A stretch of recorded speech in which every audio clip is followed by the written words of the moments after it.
Halo semua, ketemu lagi bersama aku di channel Kiorora. Sebelum kita menuju video yang akan dibahas, kalian jangan lupa meninggalkan like dan juga subscribe channel ini, dan juga nyalain notifikasinya agar kalian menjadi salah satu orang yang melihat video terbaru lainnya.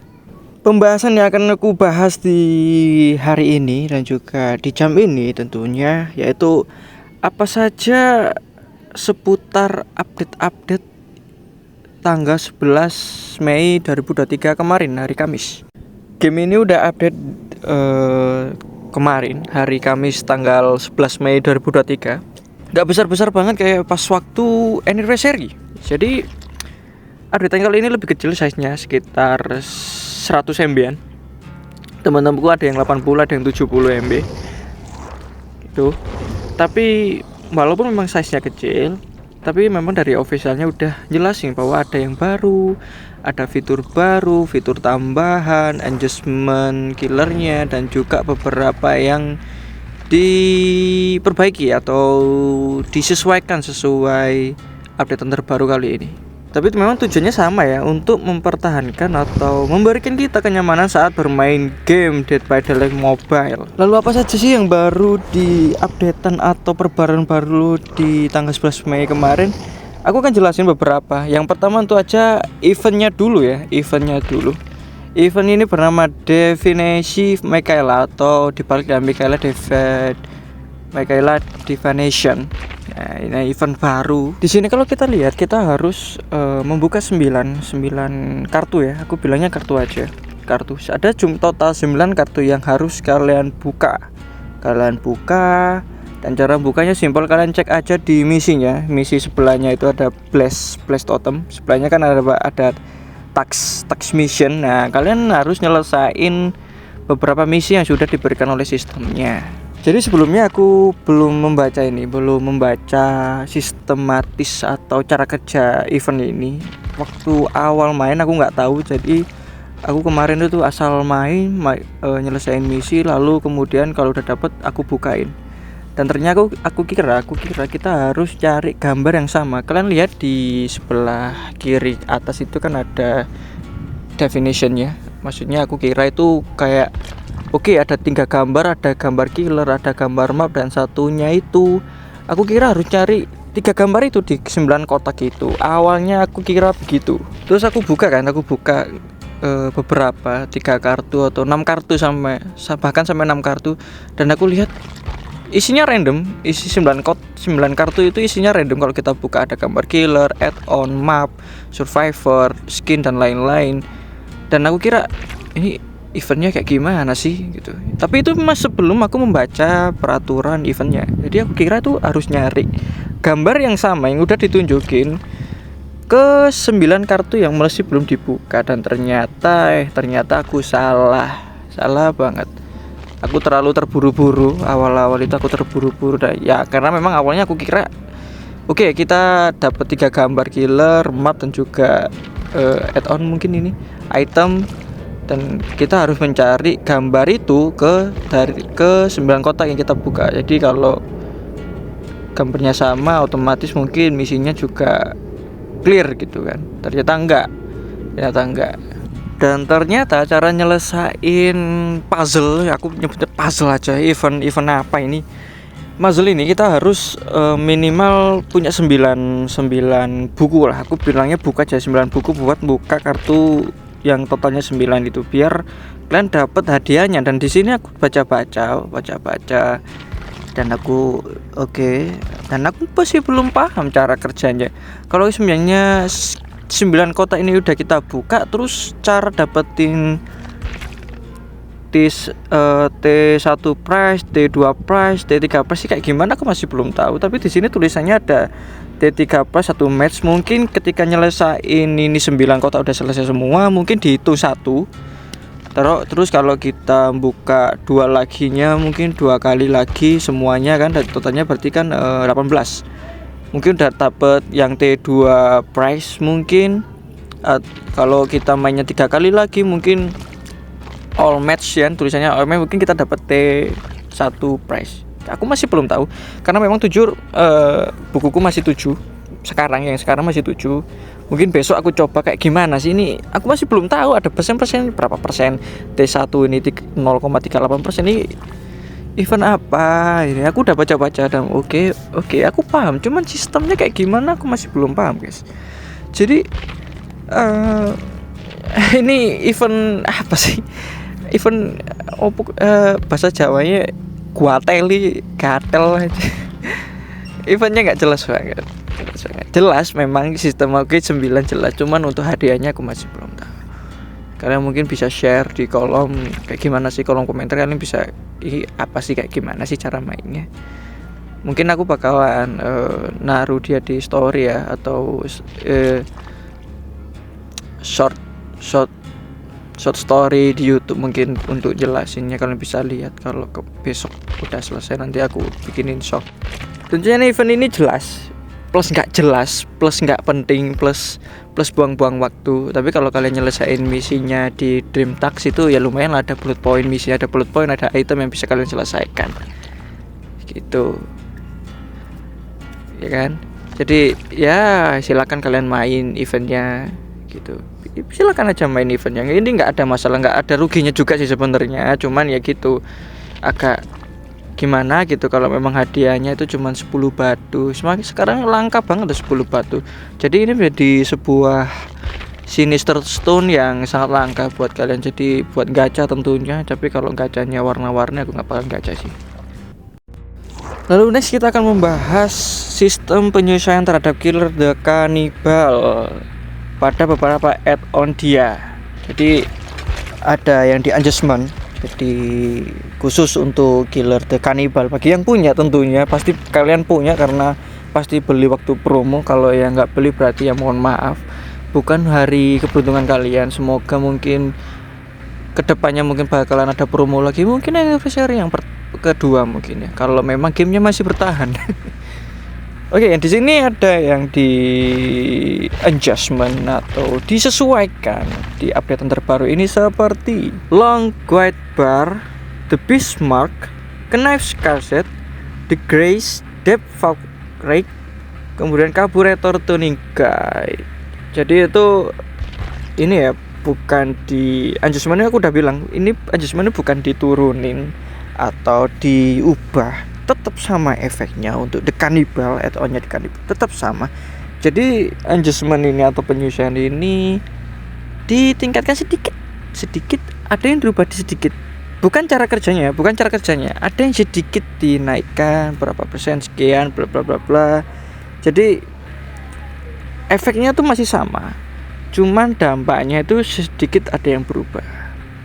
Jadi kalau kalian punya Cannibal sekarang terus kalian coba, perasaan sama aja deh ya, karena memang nggak terlalu signifikan. Memang penyesuaian itu memang nggak terlalu signifikan, namanya juga adjustment, distabilkan, diseimbangkan sistemnya. Jadi aku punya Cannibal, terus waktu ini ada yang baru masih sama aja, nggak ada yang beda ya, memang adjustment. Jadi gitu.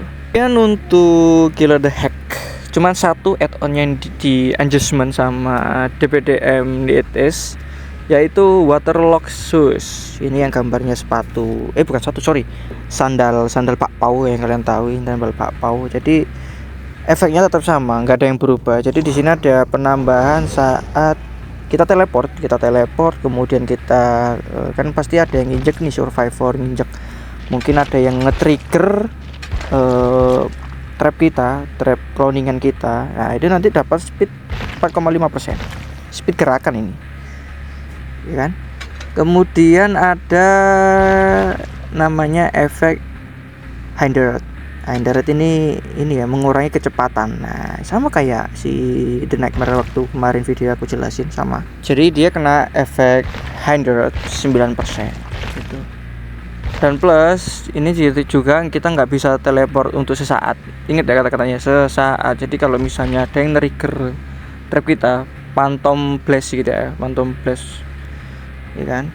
Kalau misalnya akhirnya kan teleport, cuing, efeknya udah itu tuh, efeknya udah nyala semua tuh. Kalau kita pakai add-on sandal Pak Po ini. Tapi di belahan tempat lain, di belahan sisi map lain, mungkin ada yang secara bersama men-trigger juga trap kita. Nah disitulah nanti kita nggak nyala, nanti teleport kita nggak bakalan nyala untuk sesaat gitu. Jadi kita lebih jadi add-onnya ini kita lebih memfokuskan untuk survivor yang kena trap kita duluan kalau pakai add-on ini. Lanjut kita ke sesi berikutnya, yaitu optimalisasi pengalaman saat bermain di Dead by Daylight Mobile versi netes. Ada beberapa tambahan fitur untuk kita sebagai player yang bermain Dead by Daylight Mobile netes, seperti penambahan musik eksklusif untuk Killer the Hack, termasuk musik Terror Radius, terus kemudian musik lobby utama, dan juga jazz musik. Jadi sebelum update ini ada, kita sebagai survivor mungkin beberapa kalian udah merasakan bahwa kalau kita musuh The Hack, sebelum update ini ada, backsound atau soundtracknya The Hack waktu ngejar survivor itu nggak ada suaranya. Jadi cuma jedak-jedung doang. Kita kejar cuma jedak-jedung doang. Jadi nggak ada suaranya kayak The Legend kan, jalan gitu kan. Tapi The Hack nggak ada suaranya, so. Jadi aku kira ngepak. Aduh. Habis anniversary ngepak baru lagi ini gitu kan. Dan ternyata di officialnya ternyata ada tambahan untuk musik baru untuk Killer the Hack. Jadi memang mungkin kemarin 2 minggu yang lalu itu memang gak ada suaranya buat persiapan untuk menambahkan efek suara Terror Radius mungkin untuk ini. Jadi kalian dengerin sendirilah suaranya. Aku diam aja. Kalian dengerin suaranya enak atau enggak di telinga kalian.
Lalu kemudian ada fitur hidden chat.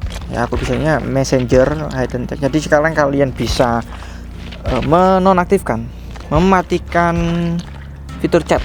Jadi tujuannya diciptakan ini adalah mungkin agar kita kalau dicaci maki atau dengerin orang bacot atau gimana ya bisa dibilang, intinya survivor nggak bisa ngechat kalian. Mereka bisa ngirim, cuman kalian nggak bisa ngelihat pesan mereka. Jadi ini tersedia di lobby utama, terus waktu lobby match, terus terakhir adalah waktu selesai pertandingan. Jadi fungsi kenapa ini di hidden, maksudnya kita menolak.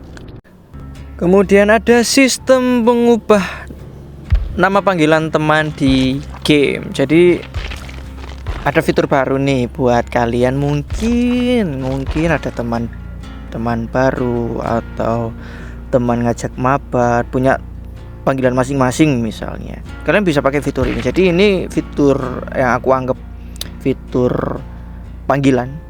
Kalau sebenarnya nama nickname-nya mungkin aku adalah Kesatria Baja Hitam, tapi di sini kita ganti jadi aku Wibu misalnya. Itu nama panggilan doang, nama panggilan itu. Bisa. Jadi yang diganti ini adalah nama panggilannya. Ini tambahan. Jadi kalau nickname-nya masih ada, Kesatria Baja Hitam itu masih ada. Kita cuma nambahin nama panggilan aja. Mungkin nama panggilan khusus gitu kan. Itu aja sih. Di sini juga ada opsi baru di pengaturan di setting. Pengaturan, kalian scroll ke bawah, ada yang namanya block team invite from non friends. Jadi kita bisa mengeblok undangan dari tim dan juga orang random gitu kan. Yang tengah-tengah itu block team invite from non friends. Kita bisa menolak undangan. Jadi kita nggak bisa dikirim undangan. Kemudian ada hidden special karakter putri. Jadi profil kita di hidden. Profil kita disembunyiin karena kayak orang asing. Jadi gitu. Kayak mode streamer lah gampangannya kalau kalian main CODM. Kemudian di sini ada Desland friend request. Nah, di sini kita bisa menolak orang-orang yang ingin menjadi teman dia. Misalnya kalau kita mainnya jago, akhirnya waduh aku pingin jadi teman dia deh, kita bisa nyalain ini untuk agar orang itu nggak bisa ngundang kita untuk request tentunya. Itu aja sih tambahan untuk fitur di setting Precitek 1 ya, maksudnya level 1, aku bilangnya level 1 aja.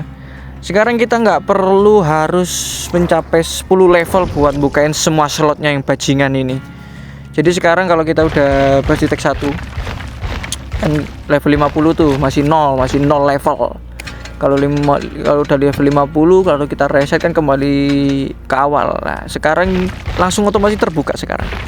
Tanpa harus kita naikin levelnya 10. Baru slot bajingan 3 ini yang kekunci ini kebuka. Jadi sekarang udah kebuka semua 4 slotnya. Kalian bisa pakai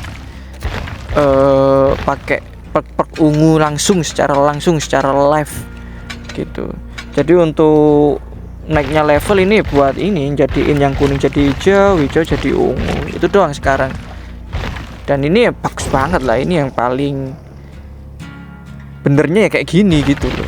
Jadi kita gak perlu levelin lagi lah. Jadi kalau kita sekarang tujuan nge-leveling adalah mengubah warna perk tentunya. Dan ya aku lupa ada satu bukan fitur sih ini, ada tambahan fitur sih memang, yaitu kita bisa ngelihat rank orang-orang di lobby utama, di match, kemudian saat pertandingan berakhir. Jadi sekarang kita bisa ngelihat, aduh ini orangnya cacat banget mainnya cukup banget, ini orangnya main jago banget, dia rank apa sih? Nah, sekarang kita bisa ngelihat, oh ternyata rank 1 killer, rank 1 survivor, rank ungu segala macam sekarang ada.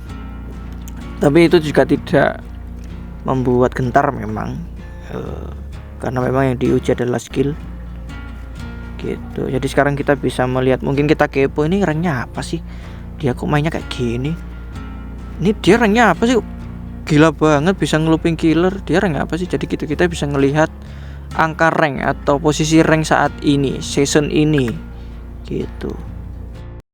Lalu optimalan terakhir yaitu perbaikan tampilan UI saat skin tidak bisa disimpan. Mungkin ini yang dimaksud, mungkin waktu kita beli skin terus kita mau pakai ternyata skinnya masih default. Kalau misalnya kita pakai jaket nih, pakai skin jaket, ternyata waktu kita pakai kemudian kita bawa ke lobby utama atau kita main ternyata masih nggak berubah, nggak kesimpan jadinya ya. Jadi itu perbaikan itu doang sih untuk beberapa orang mungkinnya, karena aku nggak pernah kena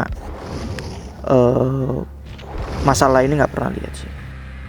Nah tadi kan udah aku jelasin tuh tentang optimalisasi di update 11 Mei 2023. Sekarang kita bakalan masuk ke sesi bug fix apa aja yang udah di fix, isu-isu apa yang membuat survivor itu nggak betah untuk main. Seperti ada satu isu bug, yaitu perknya si Lauri Defense Track. Katanya ada sedikit kendala tentang perk ini, ketika kita melakukan skill check otomatis ada keeroran saat perknya itu. Mungkin yang dimaksud di sini adalah tiba-tiba mati sendiri gitu, tiba-tiba nggak nyala, tiba-tiba nggak bisa digunain. Kemarin ada sih, aku udah mencet tombol mencet skill checknya, itu gagal ternyata, padahal itu udah pas banget di bar warna putih itu, tapi ternyata gagal. Mungkin itu yang diperbaiki dan juga beberapa tindakan mungkin yang dilakukan survivor tiba-tiba mati sendiri. Tapi kalau tindakan yang benar-benar udah dijelasin perknya mungkin memang nggak masalah sih kalau memang perknya langsung non aktif. Lalu kemudian isu yang terakhir untuk diperbaiki di patch kali ini adalah tampilan UI pakaian ketika kita beli nggak bisa kesimpan, atau kita pakai ternyata nggak kepake. Jadi misalnya nih kita mau pasang jaket ternyata di lobby utama nggak berubah, nggak pakai jaket itu. Ya itu yang diperbaiki, jadi biar kebawa gitu loh, jadi biar kesimpan. Jadi yang error ini nggak kesimpan gitu loh. Kita misalnya udah pakai, ternyata waktu dibuat main atau tampilan lobby utama ternyata kita nggak pakai jaket itu yang diperbaiki sama developernya. Dan itu aja sih untuk perbaruan atau patch terbaru tanggal 11 Mei 2023. Walaupun memang size-nya kecil, tapi sedikitnya dia membuat kita nyaman sih untuk beberapa saat. Kecil memang kecil, cuman ada sedikit pengaruh untuk gameplay kita. Apalagi di strike-nya juga kan ada yang error. Tuh. Jadi itulah beberapa updatean terbaru di update 11 Mei 2023. Dan buat kalian yang udah nonton sampai habis di video kali ini, aku ucapkan terima kasih banyak. Tetap dukung terus channel ini. Sampai ketemu lagi di video lainnya. See you next time and bye.